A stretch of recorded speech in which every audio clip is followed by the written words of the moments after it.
Shalom, shalom, boa tarde. 13 de Adar de 5.785 a contar da criação. É 13 de março de 2025, pelo calendário civil da Era Comum. À tarde com a Torá, trazendo a Parashá da semana. Estamos na Parashá Kitzá. A Parashá Kitzá está no livro de Êxodo, né, onde nós temos aí o segundo livro dos 5 livros da Torá, ou seja, nós estamos aí já com 2 livros nesse novo ciclo dos estudos de Torá, né? Faltam 3 livros dentro do nosso ciclo. E Shemot, Êxodo, o segundo livro dos estudos de Torá, né? Da Torá ou Pentateuco, como queira, e nós estamos aí na Parashá de número 9, dentro do livro de Shemot, e no ciclo nós estamos na 21ª porção, né? Kitzá, que significa quando você elevar, ou quando você contar, bem como quando elevar as cabeças, né? A elevação do povo de Israel. Estamos no capítulo 30, verso 11, e vamos até o capítulo 34, verso 35. O salmo da semana é o salmo de número 75, e a Haftará, a porção do profeta, é 1 Reis, capítulo 18, né? De 1 a 39. Essa é a nossa Parashá Kitzá, né? Estamos no 5º dia da semana, é o 5º dia para o Shabat, né? Ao pôr do sol de hoje, nós vamos entrar em Purim, né? A festividade de Purim. Vamos falar mais algumas coisas aqui novamente sobre Purim. Temos também, né, a nossa preparação para o próprio Shabat, pois ao pôr do sol de amanhã encerra-se Purim e nós iniciamos o sagrado dia do Shabat, né, para rendermos ao único Deus e único Criador, né, louvores, gratidão pela obra da criação. Sobre a questão de Purim, né? As pessoas sempre estão aí preocupadas, né? Como fazer e etc e tal. Então nós queremos aqui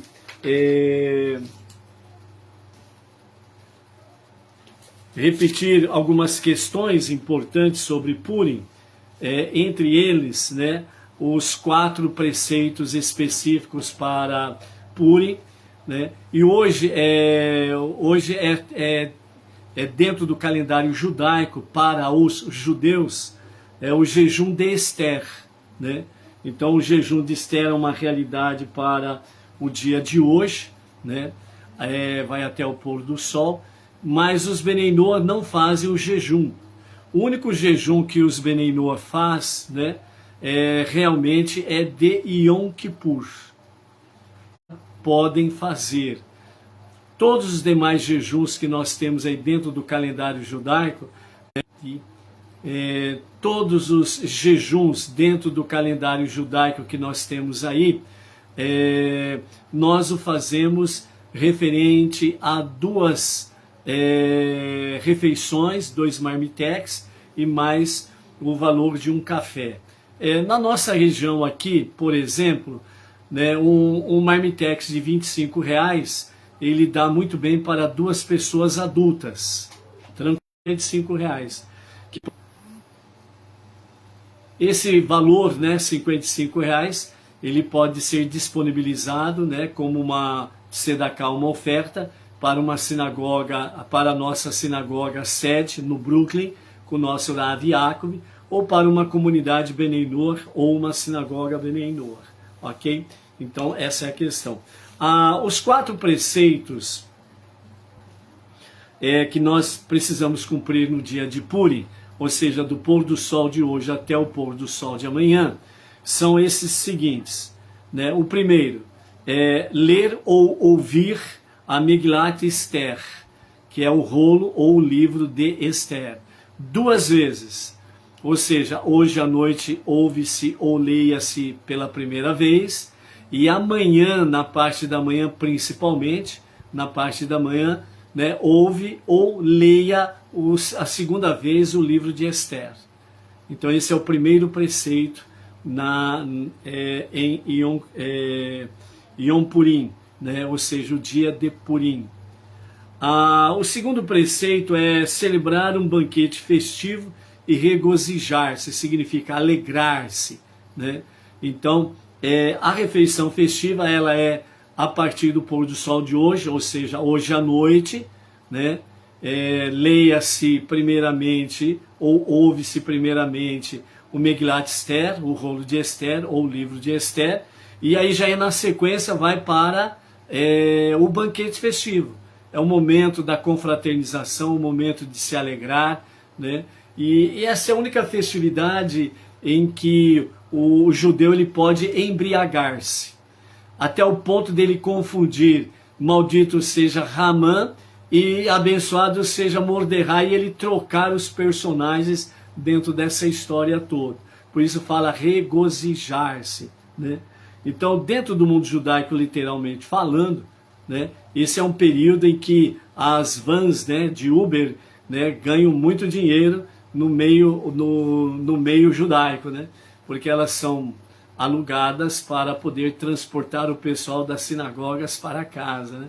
É muita alegria, muito regozijo, muita comida, muita bebida, sem sombra de dúvidas aí. Ou seja, é celebrar a vida, não é celebrar a derrota de Ramã, né? Mas sim, não celebrar também a morte de Ramã, mas celebrar sim a vitória e a vida do povo judeu, né? Então por isso é uma festividade onde tem o banquete festivo e o regozijar-se, né?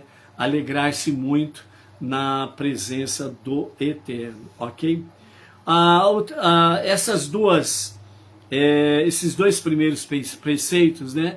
A leitura ou ouvir o Megilat Esther, né? É feito hoje à noite, quinta-feira à noite e amanhã de manhã.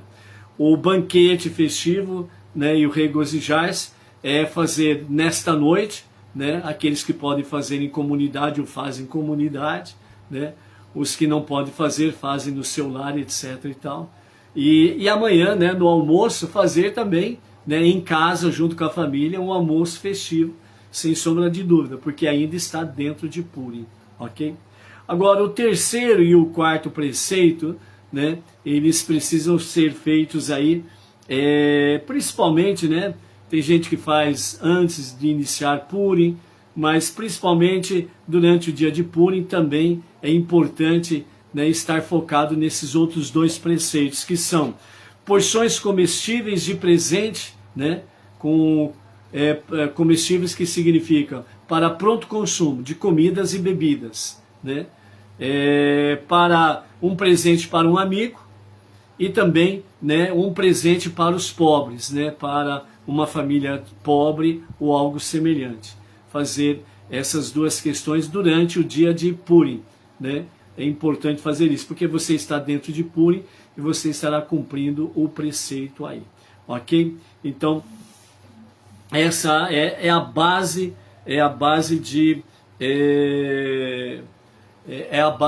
do Purim, ok? Do dia de Purim, né? Então é importante fazer isso daí, né? O que é Purim, né? Lembrando que Purim não é uma palavra hebraica, é uma palavra persa, né? Porque o rei Ahasverosh era o rei da Grande Pérsia, com seus 127 províncias, ou 127 estados, né, dominados pelo rei Ahasverosh. Então, Purim, né, ou Purim, é o hebraico de por sorte, Purim, sortes. Então era uma palavra persa, não é uma palavra hebraica, né? Assim como também Esther não é um nome hebraico, Esther é um nome persa, ok? O nome hebraico de Esther é Hadassah, certo? A Murta. Então essa é a expressão. E também Esther, né? Outra coisa que nós podemos lembrar com referência à grande heroína de Purim, né? Esther, ela não tinha uma grande beleza física, ela não era bela, literalmente falando, segundo o Midrash, fala que inclusive ela tinha uma pele esverdeada, né, Esther. Então, aparentemente, Esther ela era de cor, tinha uma cor esverdeada, e ela não era bela, literalmente falando. Mas o que a tornou bela, o que a fez bela, era exatamente a Shekhinah, a presença divina nela. Ou seja, a presença divina nela fez com que realmente o rei Ahasverosh olhasse para ela com graça, com benevolência, né? E com amor, sem sombra de dúvidas. Então, dessa forma, a rainha Esther se torna a rainha, né? E é a grande heroína, o grande instrumento do Eterno para salvar o povo judeu da tentativa de extermínio por parte de Hamã, que vem da descendência de Esaú, né? E de Amaleque, né? Então, esse era Hamã. Então, a festa de Purim é celebrada no dia 14 de Adar, que é o pôr do sol de hoje até o pôr do sol de amanhã, que é o dia 14 de Adar. Comemora a salvação do povo judeu na antiga Pérsia, da trama de Hamã, para destruir, matar e aniquilar todos os judeus, tanto jovens como velhos, crianças e mulheres, num único dia. E também, né, recordando, os judeus existentes então, né, nos dias de Esther, eles estavam na sua totalidade nas 127 províncias da Pérsia. Então, por isso, Hamã, ele achou que poderia eliminar num único dia, nas 127 províncias e da face da terra, todo o povo judeu, né? Então, Hamã mostra para nós a realidade do fato. O ódio cega e faz com que a pessoa perca sabedoria e discernimento. Quando ele lança a sorte para ver o dia da destruição, então cai no mês de Adar. E aí ele lembra que o mês de Adar Moshe morreu. Então ele fala que o mês de Adar era o mês propício para isso, né? Porque era o mês da morte de Moshe. Só que ele esqueceu do detalhe, foi no mês de Adar que Moshe também nasceu. Por ele ter esquecido essa questão, ele acabou realmente caindo na sua própria cova que ele cavou, né, para o povo judeu. Por isso escrito está, né, aqueles que cavam covas profundas para fazer com que os inocentes caiam nela, ele próprio cairá na sua própria cova, né? Então, Purim celebra a vida, a salvação que foi operado naqueles dias, né, ali para com o povo judeu. Baruch Hashem. Antes de nós entrarmos na nossa paraxá da semana, né, nós queremos mandar aqui um shalom, shalom para as seguintes pessoas e os seus familiares. Orilde Poloni, de Itatiba do Sul, Rio Grande do Sul. João Carlos Silva, Rio Grande, lá no Rio Grande do Sul. O casal Margarida Andrade e Leandro, da cidade de Apuiarés, no Ceará. O Rogério Cassolato, São José do Rio Preto, São Paulo. José Neto e família, né, Manaus, Amazonas. Adriano Araújo de Oliveira, Recife, Pernambuco. João Roberto de Oliveira, ele é da cidade de Pindamonhangaba, São Paulo. O Arão, né, da cidade de Lenta, Rio de Janeiro. Araújo Tuba, de São Caetano do Sul, São Paulo, Grande São Paulo. O Carlos César, a Luciana Ribeiro Ato, de Camaçari, Bahia. O Anderson Gomes Baltazar, de Vilhena, Rondônia. O Marco Aurélio Praz, de Porto Alegre, Rio Grande do Sul. A Terezinha Teles, Distrito Federal, lá em São Sebastião. A Malu também, de São Sebastião, Distrito Federal, lá em Brasília, né? Também louvamos a Hashem, né, sempre pela presença da Yaritza Verônica, né, lá do Chile, e também o o Sebastião Oliveira, lá da Flórida, Estados Unidos, né? O pessoal de Portugal, né, a Edith Ribeiro, Zarize, né, lá de Portugal, a Cibele, a Elizabeth Lobo, a Donária do Carmo, né, lá o pessoal de Portugal, né, e outros aí que no momento não lembramos o nome, mas que sempre estão conectados conosco aí também, né, em A Tarde com a Torá. Ok? Baruch Hashem. Baruch atah Adonai Eloheinu melech haolam she'akol ya'abdi baruch.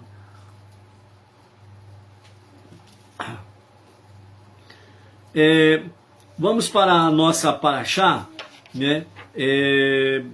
Kitsá, né? Que nós estamos aí vendo a nossa paraxá quando elevares, né, o povo judeu, os cabeças do povo judeu. No finalzinho do capítulo 31, verso 18, nós temos aí, quando né, o Eterno terminou de falar a Moshe no Monte Sinai, ele lhes deu 2 tábuas do testemunho. Elas eram tábuas de pedra, de safira, escritas com o dedo de Deus, né? Então essas primeiras tábuas, elas eram totalmente divinas, né? O próprio Deus esculpiu, o próprio Deus tirou da rocha, né, as 2 tábuas, ele mesmo modelou e ele mesmo escreveu os 10 ditos Haseret Hadibrot. Então estas 2 tábuas eram, né, 100% divina. Somente Deus tocou nessas tábuas e depois ele entregou para Moshe, né? Aí quando nós entramos no capítulo 32, nós temos aí que o povo viu que Moshe estava atrasado para descer da montanha, né? O povo fez uma contagem errada e por terem feito uma contagem errada, eles acharam que Moshe não voltaria mais e que ele já tinha sido elevado, né, aos céus, né? Ou seja, Moshe não volta mais, então agora nós estamos aqui perdidos. E foi onde eles realmente caíram na questão do pecado do bezerro de ouro, né? Então aí eles fazem muita pressão sobre Aharon, né, para fazer um bezerro de ouro e o povo poder adorar, servir o bezerro de ouro.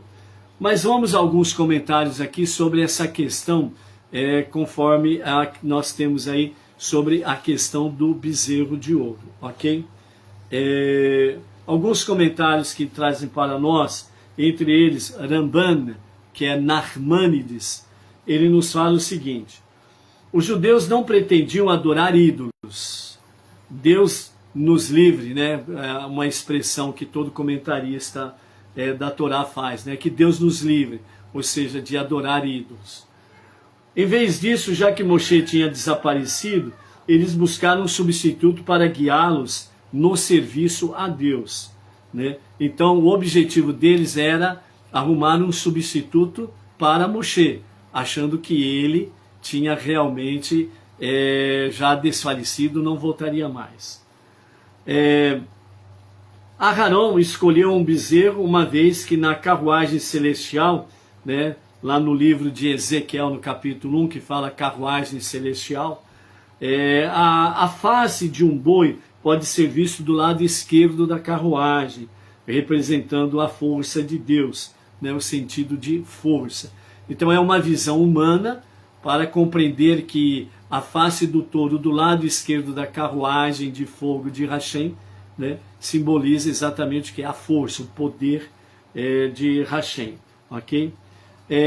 O comentarista Da'at Zekenim, os judeus estavam divididos em 3 grupos. Primeiro grupo, esses que estavam somente procurando um novo líder.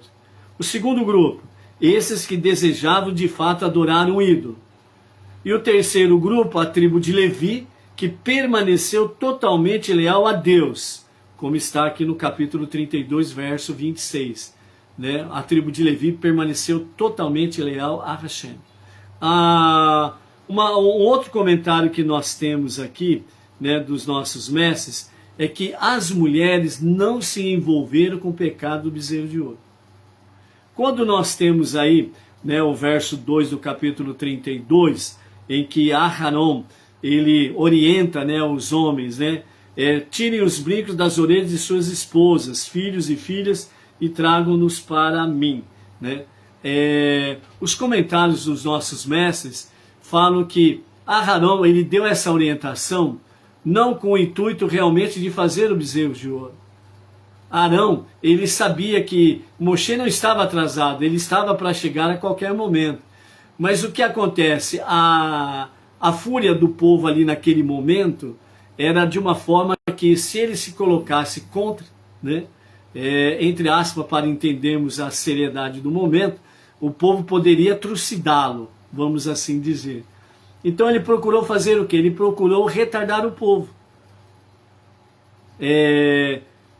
Quando fala o povo se envolveu com o pecado do bezerro de ouro, lembrando que mais de 3 milhões de judeus saíram do Egito, né? Então parece que realmente parece que é todo o povo que se envolveu. Mas os nossos mestres falam que foram apenas 3 mil homens que se envolveram no pecado do bezerro de ouro. 3 mil em comparação com mais de 3 milhões de judeus que saíram do Egito, é uma quantidade ínfima, né? Então muito pequena na realidade, ok? Mas aí fala o povo, por quê?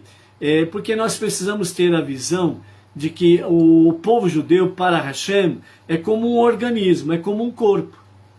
Se o dedinho do pé ele se machucar, todo o corpo vai sentir realmente a dor, né? E nós experimentamos isso na nossa vida.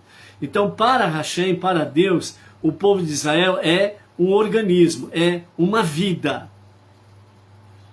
E essa vida é como uma alma para Hashem, a alma judia.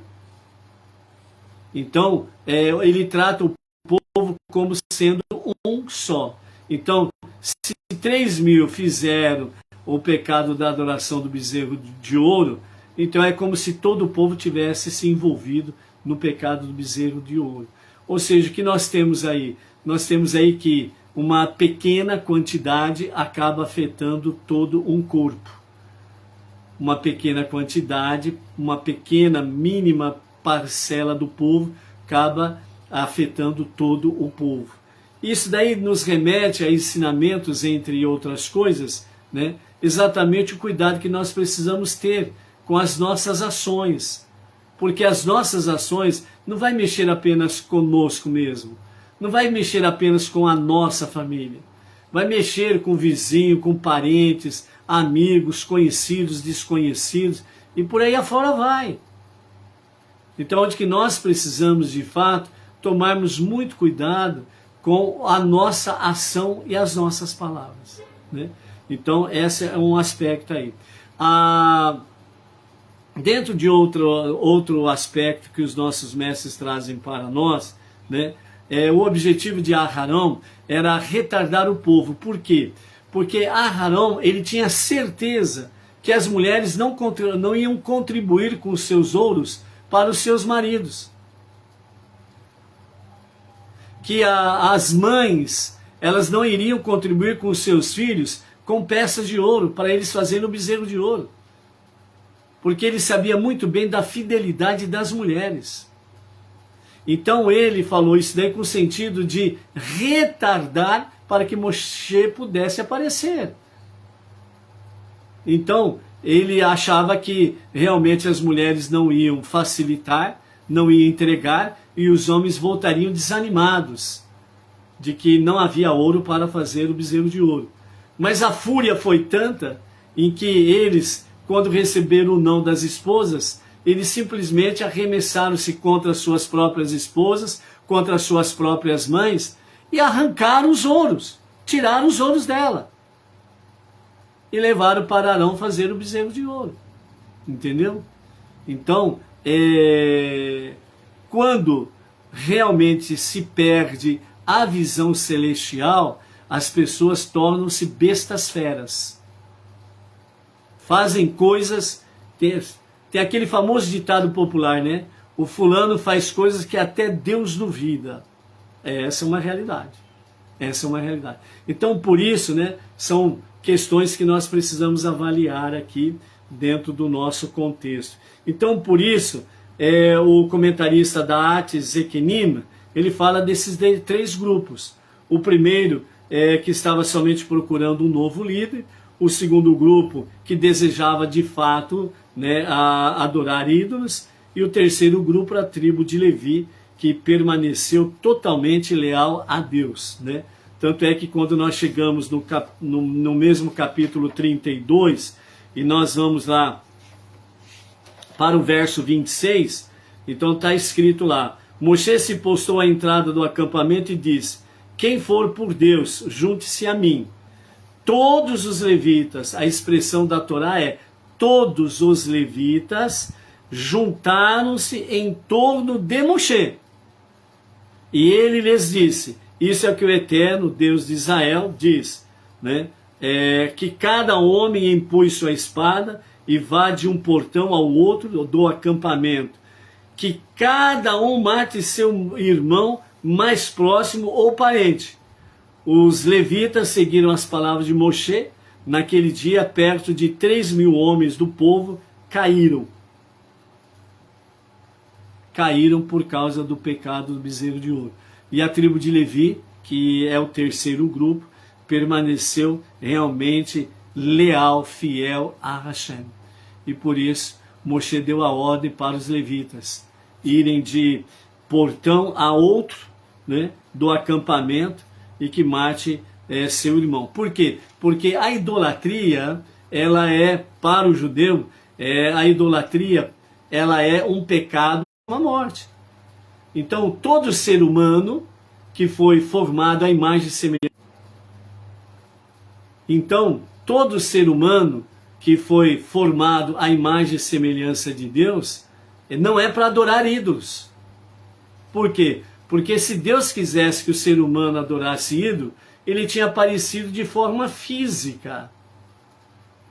E quando a outorga da Torá aconteceu no Monte Sinai, né, o recado foi bem claro. Não viste, ouvistes a voz de Deus. Vistes os sinais no monte, relâmpagos, trovões, o monte fumegando, as nuvens, etc. Quisesse ser adorado através de imagem. Se Deus quisesse ser adorado através de imagens, ele teria então aparecido ali de forma física para que todos pudessem vê-lo. Mas ele não apareceu. Então, por isso, né, a pena capital foi aplicada àqueles 3.000 homens que realmente adoraram o bezerro de ouro. Ok? Uma outra questão que nós temos aqui nesses comentários dos nossos mestres, segundo Tiferet e Yohanatan, os judeus sabiam que se Moshe não tivesse desaparecido, o tabernáculo teria sido construído e Deus falaria com Moshe de entre os 2 querubins, né, como foi prometido anteriormente. Quando eles viram que Moshe tinha partido, eles decidiram fazer os querubins, de forma que Deus falaria com eles através dos querubins. Assim eles pediram a Arão, faça-nos deuses que irão perante nós, né, falando no sentido plural, perante nós, né? Então não estava falando ali por unanimidade, né? Por quê? Porque os 3.000 que se rebelaram, eles não representavam assim oficialmente todo o povo. Então por isso que vem no plural, ok? Porém, em vez de fazer os querubins com a face de uma criança, como seria feito para o tabernáculo posteriormente, eles escolheram a face de um boi, né? Pois a face de um boi apareceu ao lado esquerdo da carruagem celestial de Ezequiel. Ao passo que Moshe é associado como o lado direito de Deus, como o versículo diz, né, em Isaías capítulo 63, verso 12. Ele conduziu à direita de Moshe o braço de sua glória. Assim, quando Moshe partiu, eles presumiram que Deus já não estava trazendo suas bênçãos pelo lado da mão direita da carruagem, mas sim pela esquerda, por Aharon, que representava a esquerda da carruagem. interpretação que os nossos mestres trazem para desse contexto aqui, ok?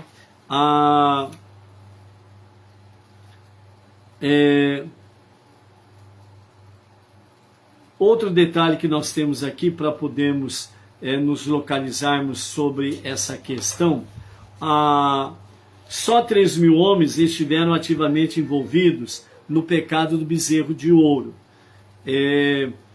o que era uma porcentagem comparativamente pequena na população judaica, né, por cerca de 3 milhões de judeus que saíram do Egito. Não obstante, Deus falou a Moshe, né, que nós temos aqui no capítulo 32, verso 7, onde diz: Deus falou severamente a Moshe: desça, pois seu povo que você tirou da terra do Egito se corrompeu. Eles rapidamente abandonaram o caminho que eu lhes ordenei seguir, e eles fizeram para si um bezerro fundido. Eles se prostraram e ofereceram sacrifício para ele, exclamando: este, Israel, é teu Deus, que te elevou da terra do Egito. Deus disse a Moshe: eu observei o povo, e eles têm uma nuca dura, não gostam de ser advertidos. Agora deixe-me, e minha ira será incitada contra eles para destruí-los. Eu farei de você uma grande nação no lugar deles, né? E Moshe suplicou: ó Deus, por que descarregar sua ira diante do seu povo? A quem você tirou da terra do Egito com grande poder e com mão forte? Porque o Egito deveria dizer: ele os tirou da terra do Egito com más intenções para matá-los nos montes e apagá-los na face da terra? Retire sua manifestação de ira e mude de ideia de fazer mal ao seu povo. Lembre-se de Abraham, Isaac, Israel, ou Jacob, né? Mas aqui é citado Israel, né? O príncipe. Seus servos a quem você jurou por sua essência, quando disse: eu irei multiplicar sua semente como as estrelas do céu, e toda essa terra que eu prometi a você, eu darei aos seus descendentes, e eles a possuirão para sempre. Deus mudou de ideia de fazer o mal que ele planejara para o seu povo. Então, nesses comentários aqui, nós vemos aqui,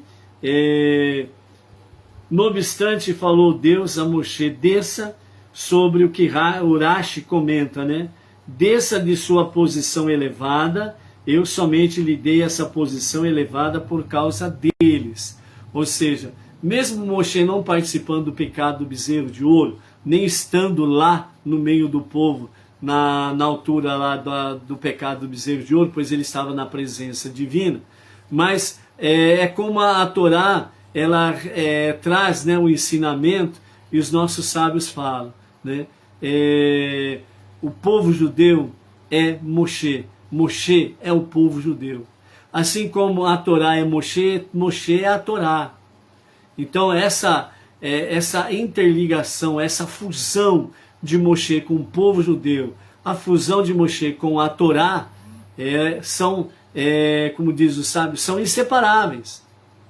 Estão numa fusão de tal forma que não tem como Torá sem Moshe e nem o povo judeu sem Moshe, ou vice-versa. Entendeu? É sobre esse aspecto aqui.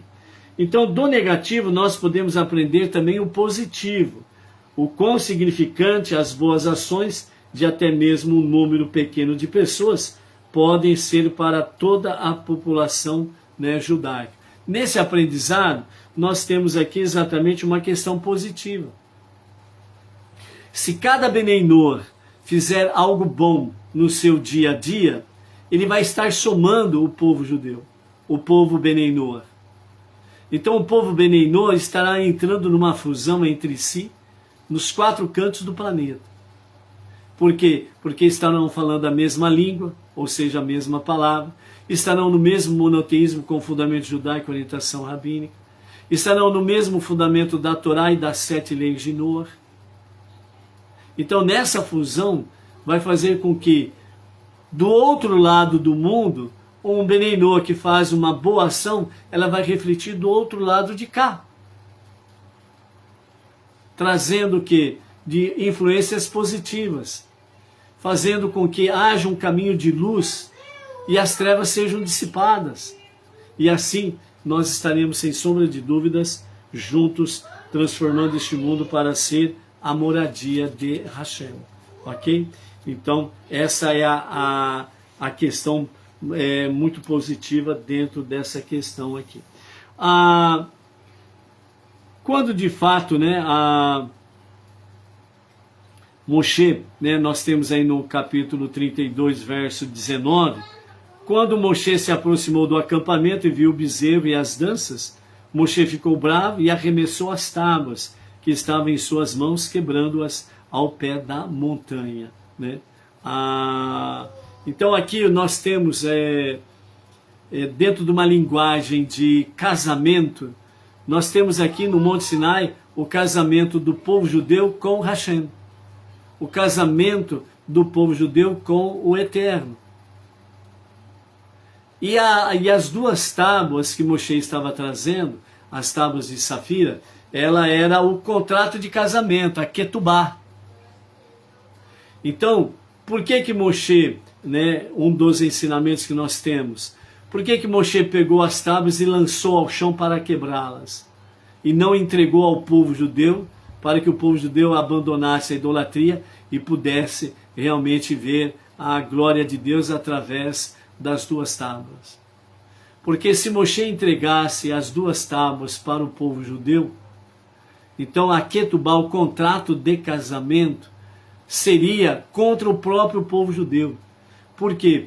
Porque a própria Ketubá, né, os 10 ditos, né, ali está os mandamentos em que eles estavam violando.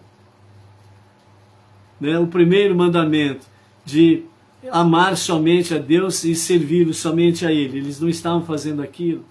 O segundo, de não fazer ídolos, eles estavam violando. Espiritualmente eles estavam violando, não adulterarás, e assim sucessivamente. Então, pela traição do povo, né, o povo teria que pagar a pena capital, e aí o povo seria dizimado. Então Moshe, pelo seu grande amor que ele tinha e tem, né, para com o povo judeu, ele achou melhor quebrar as tábuas e não entregar a Ketubá, o contrato de casamento, para o povo judeu. E aí então nós temos exatamente essa questão toda sobre a quebra das duas tábuas. Quebrar as tábuas não somente foi um ato perdoável da parte de Moshe, mas provou ser um ato construtivo. As ações de muito bem que você as quebrou, segundo o Talmud, né, expressa que realmente Deus disse a Moshe, muito bem, que você as quebrou. Este encorajamento foi devido ao resultado positivo do acontecimento que as segundas tábuas trouxeram o benefício adicional da halachot, né, ou as segundas tábuas. Segundo as halachot, os midrashim e agadot, né, como o midrash nos conta. Porém, surge a pergunta, por que Deus não incluiu estas qualidades nas primeiras tábuas? Assim Moshe não precisaria ter quebrado as primeiras tábuas, só para ser encorajado por Deus, para que as segundas tábuas seriam melhores. Deste modo, a lei escrita é limitada, já que nada pode ser adicionado ou diminuído na Torá escrita. Por outro lado, a lei oral, ou a Torá oral, ela é de extensão infinita, uma vez que não há limites ao número de inovações que podem surgir da Torá oral. Assim, a aprovação infinita da lei oral é uma expressão da infinitude de Deus. Quando a Torá foi dada aos judeus, estavam em um estado de espiritualmente elevado.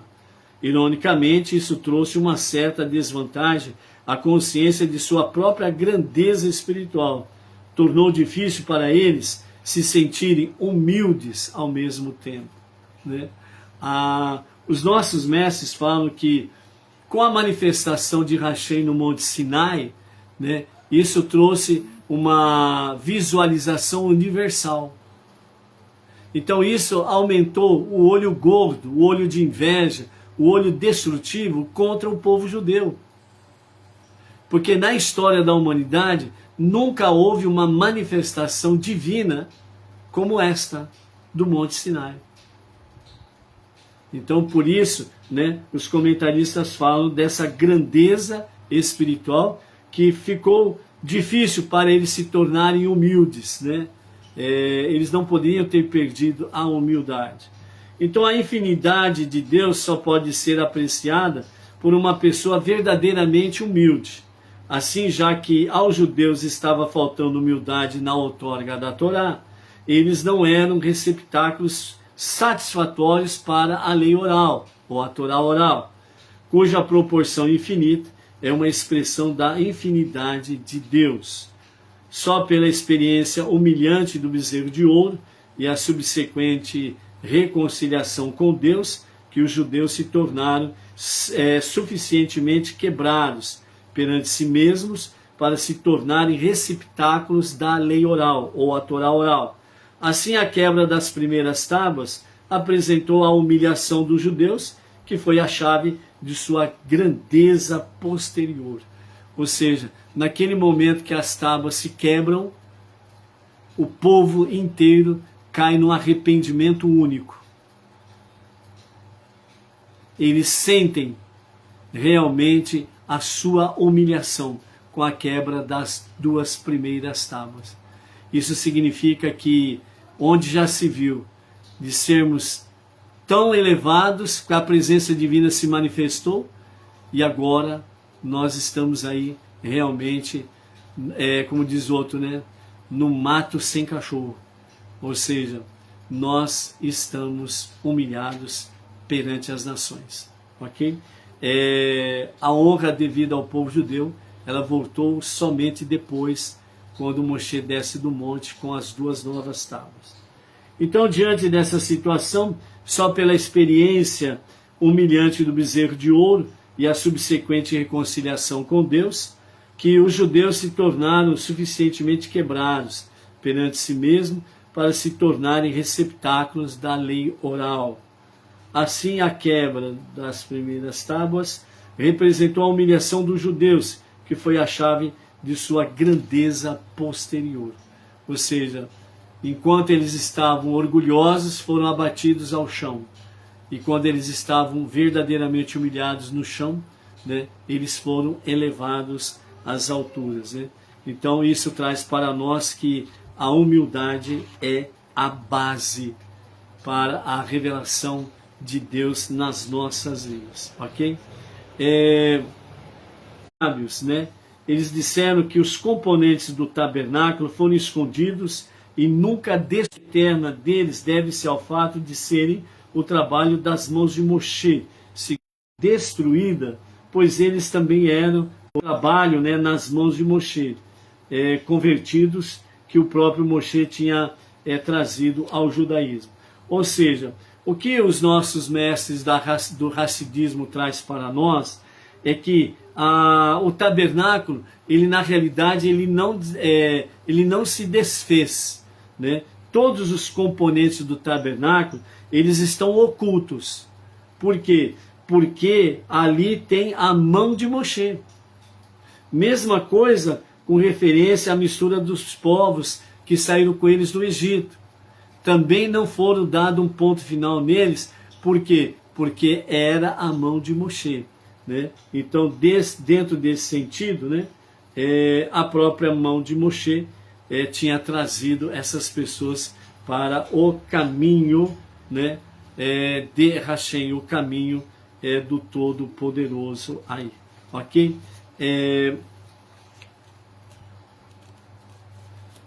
No próximo shiur, nós vamos falar sobre as várias diferenças entre as primeiras tábuas e as segundas tábuas. Para nós finalizarmos, vamos com a palavra do nosso Rebbe Menachem Mendel, que traz para nós sobre a questão, né, a elevação do arrependimento, né? Eles sacrificaram para o bezerro. Como o povo que testemunhou os milagres de Deus e experimentou a sua revelação no Monte Sinai, pode cometer uma transgressão tão grosseira, tão pouco tempo depois? É verdade que foi apenas uma pequena porcentagem do povo que adorou o bezerro, mas até mesmo isso parece inconcebível. Os sábios do Talmud nos ensinam que, na realidade, os judeus dessa época eram incapazes de pecar. Então, para que as pessoas pudessem elevar-se à altura daquelas conquistas espirituais, que somente podem ser alcançadas através do arrependimento, da techuvá, Deus teve de forçar tal episódio, né, a acontecer com elas. Ou seja, Deus permitiu com que o povo perdesse a contagem, erraram a contagem, e além de errarem a contagem, caíram no pecado do bezerro de ouro. Então os nossos sábios falam que o caminho da techuvá, ele é muito elevado. Ele faz com que as pessoas que fazem techuvá sejam grandemente elevadas espiritualmente, né? Porque estar em fusão com Deus, em harmonia com Deus, em comunhão com Deus, isso é algo magnífico, né? Então, por isso, à luz disso, todos podemos encarar nossos erros passados como oportunidades para, por causa deles, escalar através do arrependimento alturas espirituais que de outra maneira seriam inalcançáveis. Ou seja, às vezes você dá uma falhada, dá uma pisada no tomate, escorrega no sabão, né? E você falta trucidar a si mesmo, né? Mas, de acordo com a visão do nosso Rebbe Menachem Mendel, né, na realidade há um aprendizado nisso daí, para que realmente a gente possa ver o quanto é importante estar e permanecer na presença divina, porque é só Ele que pode realmente, com a sua destra, conduzir-nos em triunfo no nosso dia a dia, né? Então, por isso, amados, né, não deixe, ou melhor, não largue da mão de Hashem. Seja forte, seja corajoso, seja ousado. Amar o teu Deus, falar do teu Deus e cada vez mais poder expressar o quão feliz você está no caminho, na jornada monoteísta com fundamento judaico e orientação rabínica. É importante, né, a sua conduta, a sua fala, a sua ação dentro desses aspectos aí, ok? E lembrando, né, hoje a partir das 20 horas estaremos ali na Sinagoga Bnei Noach Regional Bauru, né, com a festa de Purim, né, através desse próprio canal aqui. Então, por isso, vamos em frente, vamos em marcha, que temos, como se fala, né, temos algo glorioso pela frente aí, ok? Então, daqui a pouco, às 20 horas, estaremos juntos em Hag Purim, ok? Então, Hag Purim Samer, né, desde já, um feliz Purim para você, toda a sua família, com muita alegria, com muito sustento, muita prosperidade, e quanto mais felizes formos, mais rápido estaremos expandindo o monoteísmo com fundamento judaico e orientação rabínica. Shalom, shalom, até lá.